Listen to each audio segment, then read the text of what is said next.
All right, it's been a few days since the Dallas disaster here, and oh, hello, Crixus. Do you mind? I'm filming a video here. Could you keep it down a little bit? Good, thank you. Sorry, Crixus is noisy.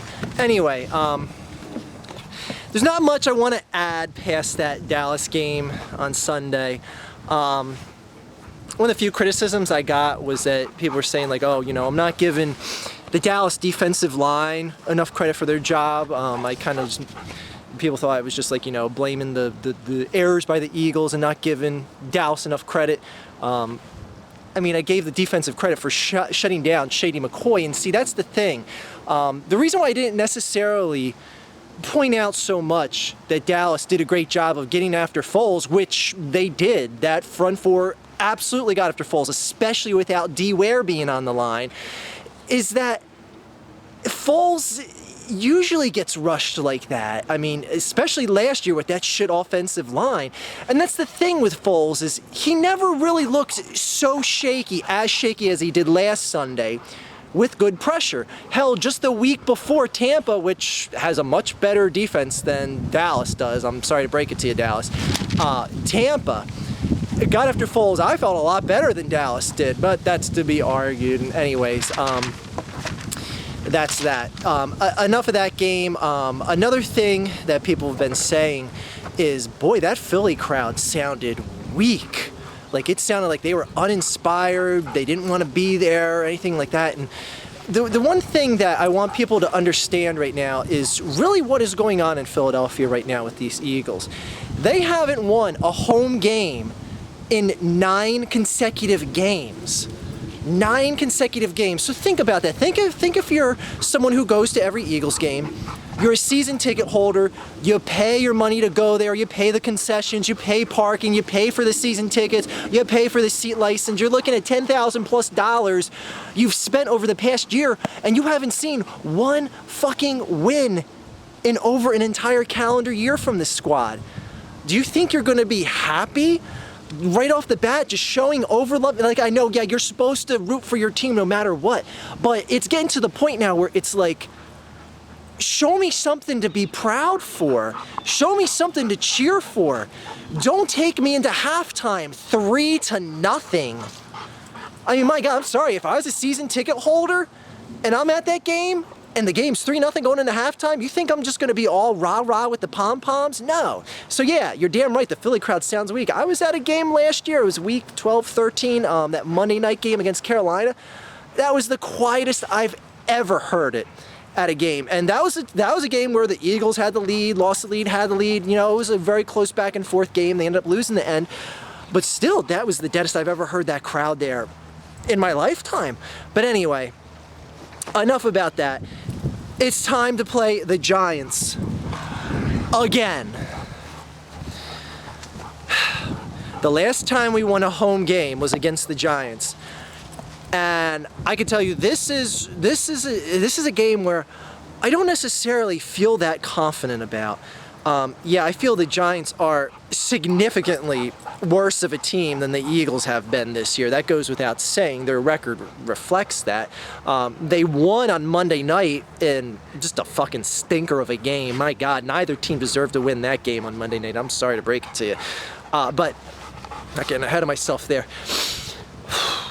This is that game that the Eagles can finally just, if anything, just get over that hump.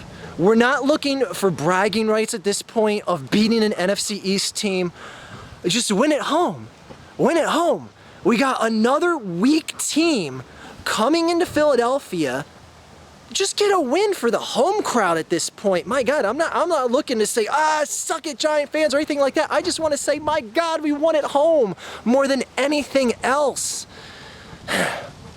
But that being said, I don't exactly feel too confident in this game, because the first time we played the Giants, that was the game that Michael Vick scrambled for a little, 12-yard sideline route and ripped apart his hamstring. Well, didn't rip it apart, strained it, whatever the hell you want to call it.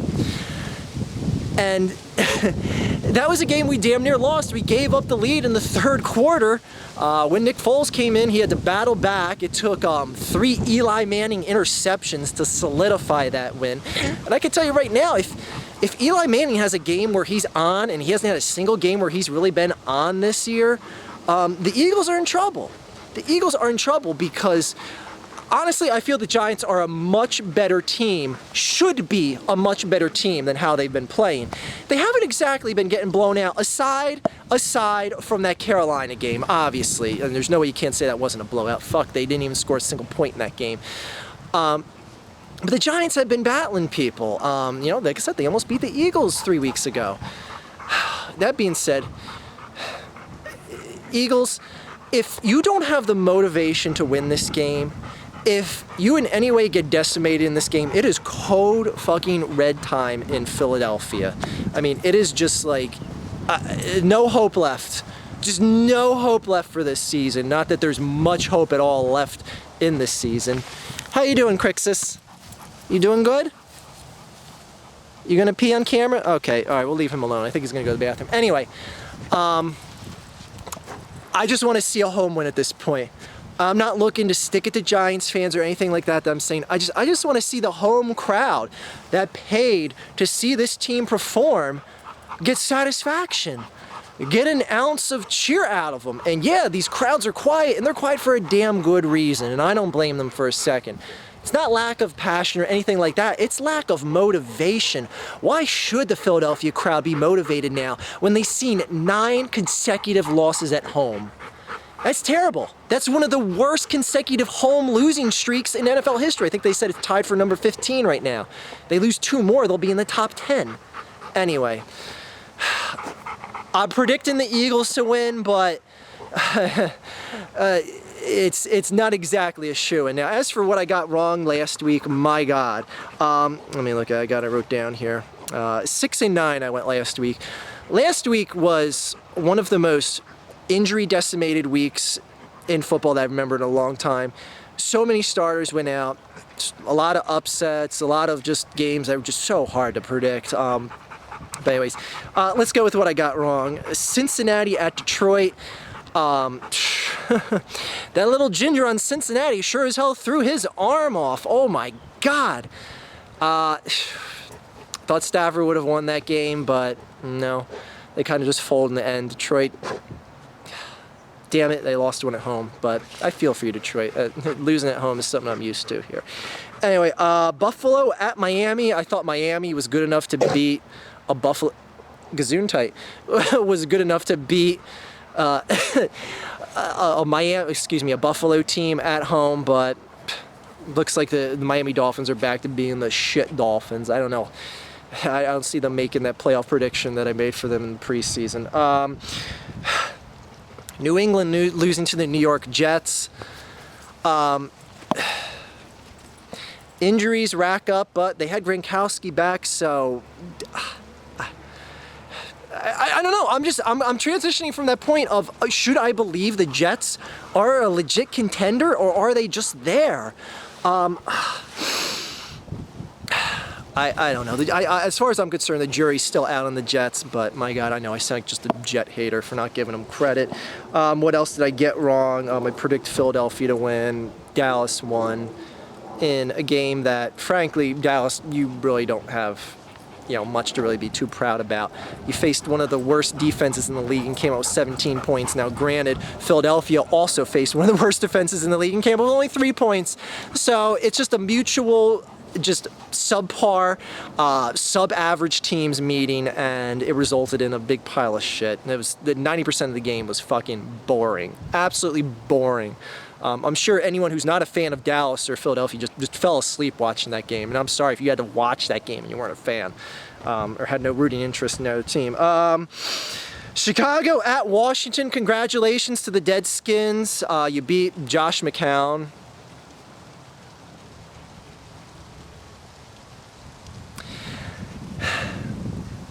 St. Louis at Carolina. Oh no, it's a game I actually got right. Cleveland at Green Bay. I thought Cleveland was going to pull the upset, but my God, the Green Bay Packers just find a way to win. Despite the immense amount of injuries, just more injuries racked up on that team, and they still find a way to win, but that's just Aaron Rodgers being Aaron Rodgers. He just somehow always finds a way.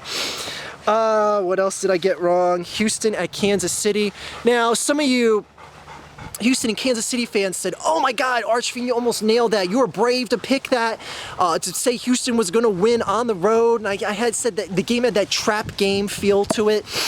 And Houston loses by 1 point with a third string quarterback in the game.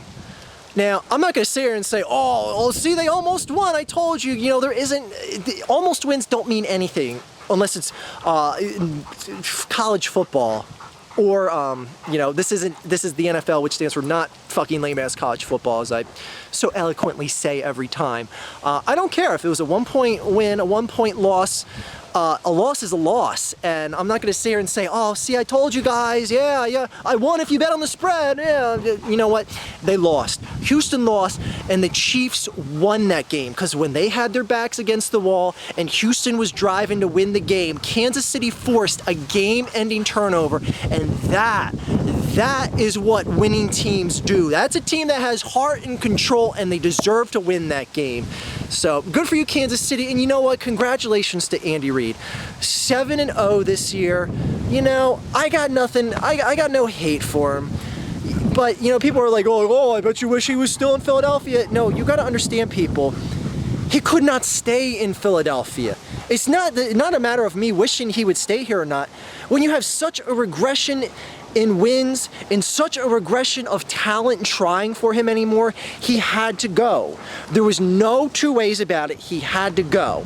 For richer, for poorer, for love or hate, he had to go. And I was glad to see him go because the team would have went nowhere else with him here. But you know what? He's doing good in Kansas City, and congratulations to him for that. What else did I get wrong? Baltimore losing at Pittsburgh. Don't look now, but all of a sudden Pittsburgh and the fact that the AFC North, or the AFC North, Jesus, I almost said South, is playing so poorly. All of a sudden Pittsburgh has a chance to turn this around after an 0-4 start. I mean, just look out, because I see Pittsburgh winning again this week, but we'll get to that in a second. Last game, one more game I got wrong. Minnesota at the New York Giants. Probably one of the worst football games I've ever seen, well, this year so far. Anyway, bad game. Two shit teams with a shit outcome, and yeah. Anyways, let's see. We got this week's picks. Let's knock these out real quick. Excuse me while I fix my little notepad here. Week 8, the buys are Oakland and New Orleans. I have Carolina over Tampa Bay in another terrific matchup on Thursday Night Football. Oh my God, does Thursday Night Football know how to pick the matchups or what? Yeah, I'll probably be flipping back and forth between the World Series during this. Just kidding. By the way, there's a good little article that came out about how MLB fucked themselves over with the World Series schedule, because so many of the games are going up directly against football on Monday, Sunday, and Thursday night, and then next Thursday. And they're saying how Major League Baseball is going to lose millions of dollars for going head-to-head. It's going to be so embarrassing if Thursday Night Football beats the World Series in ratings, which it probably will. But you know what? Major League Baseball deserves it for that little Baltimore Orioles incident during Week 1 when the Baltimore Ravens wanted to open at home as the Super Bowl champs, but the Baltimore Orioles said, no, we have a game scheduled that night. We're special. We're baseball. Fuck you, Major League Baseball. That's why you're going to get decimated in the ratings by the NFL. Regular season games. Ooh. Anyway, that's payback and karma for what they did in Week 1 with that Baltimore Orioles game. And I hope the NFL promotes the shit out of those games that are going head-to-head with the World Series. Dallas at Detroit. I think it's going to be a close game. I don't think you're going to see as piss poor of offensive performance from Dallas as you did in that Philadelphia game last week. But I trust Matt Stafford to not shit the bed as much as, well, he didn't shit the bed last week against Cincinnati, but he lost to the little ginger kid, but can't see the little gay kid. Not there's anything wrong with being gay, Tony Romo. But by the way, Crixus loves Tony Romo. That's his favorite quarterback. Anyway, look for Detroit to win at home. I don't see Detroit being bad enough to lose 2 times in a row at home. Okay? Sorry, Dallas. Cleveland at Kansas City. Oh boy, Joe Banner gets to play his old chummy buddy coach Andy Reid in Kansas City. And what's this? Cleveland is starting Jason Campbell at quarterback? Joe Banner, are you still trying to tank the season? You're benching Whedon in favor of Jason Campbell? Now, when I heard that today, I was like, Jason Campbell still plays in the National Football League? Oh my God, I hope Cleveland wins this game. I really do. Oh my God, because Cleveland is so obviously trying to tank this season. But the Chiefs are going to win this one at home. That goes without saying. Miami at New England. Miami, you just suck. New England, they could have 10 more injuries and they'll still beat you. New England wins at home. Buffalo at New Orleans. Buffalo, nice win last week. Don't look for it to build off onto a winning streak. New Orleans is going to whoop that ass. New York Giants at Philadelphia. I told you I think Philadelphia is going to win at home. Snap that home losing streak. Anyway. Oh, San Francisco at Jacksonville. Look for Jacksonville to pick up its first win of the year at home, and this is going to be a great game. Jacksonville's going to come out strong. I think the defense is going to control Kaepernick. They're going to shut down that offensive power that San Francisco has. I think Jacksonville's going to win by at least 17 points in this game. Okay, that includes the fictitious portion of the video. Jacksonville is going to get fucking slaughtered. Who are we kidding? San Francisco's going to win this by at least 4 touchdowns. All right, New York Jets at Cincinnati.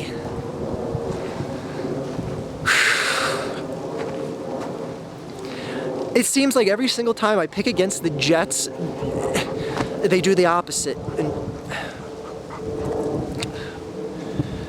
fuck, I trust in the little ginger quarterback from Cincinnati. Look for Cincinnati to win at home. I'm sorry, Jet fans, but you should feel happy because usually when I pick the Jets to lose, they end up winning. So that's probably a good charm there. All right, we have Pittsburgh at Oakland. And again, look for Pittsburgh to get momentum off of beating their AFC North foe in Baltimore. And all of a sudden, win this week, Baltimore loses their game out of the lead. Or Cincinnati has to lose too, but I don't see that happening. But anyway, Pittsburgh all of a sudden is not dead. So, oh boy, what else we got? Washington at Denver. This ain't Josh McCown at quarterback, all right? That was a fun little game you had with the Bears last week. By the way, you barely won that game. You got into a shootout with Josh McCown. My God, how much does that Washington defense suck? Anyways, look for Denver to win this game by 4 touchdowns. Atlanta at Arizona. Look for Atlanta to all of a sudden not be dead and get another win. But their star receiver's out, so their season is shot to shit. Anyway, Atlanta's going to win on the road in Arizona. Green Bay at Minnesota. Like I said before, Minnesota could have 10. I don't know. They could assemble all pro players on this team, and they would still find a way to lose. That game was so terrible on Monday night. My God, I've never seen such an inept offense since I saw the Eagles play the day before. But anyway, look for Green Bay to win at home. They could have another 50 guys injured. The greatest team ever in the great Northwest and the rainiest city in America versus the St. Louis Rams at St. Louis, finishing on Monday Night Football. St. Louis absolutely sucks against stopping the run, and that greatest team ever assembled from the great Emerald City of Seattle is going to run all over St. Louis in this one, and it's going to be a blowout. Anyway, and also Sam Bradford's out. I always get Sam Bradford and Matt Stafford. I think I called Matt Stafford Sam Bradford earlier. Anyways. Yeah, I don't even know who St. Louis is starting at quarterback this week, to tell you the truth. I forgot to look that up. But anyway, not that it matters. That's about everything here, people. Crixus wants to say goodbye to everyone. You got any parting words for everyone, Crixus? You got anything to say? Go Tony Romo! How dare you? How dare you? How dare you say anything positive about Tony Romo in one of my videos? Alright, anyways, that's Crixus showing his love and support for Tony Romo once again. And anyways, Eagles, just win at home. Just win at home. I don't care. You're not gonna hear me next week say, haha, suck it, Giants fans, or anything like that. If the Giants lose, just win at home, Philly. My God, holy shit. That is all. Have a great day, everyone.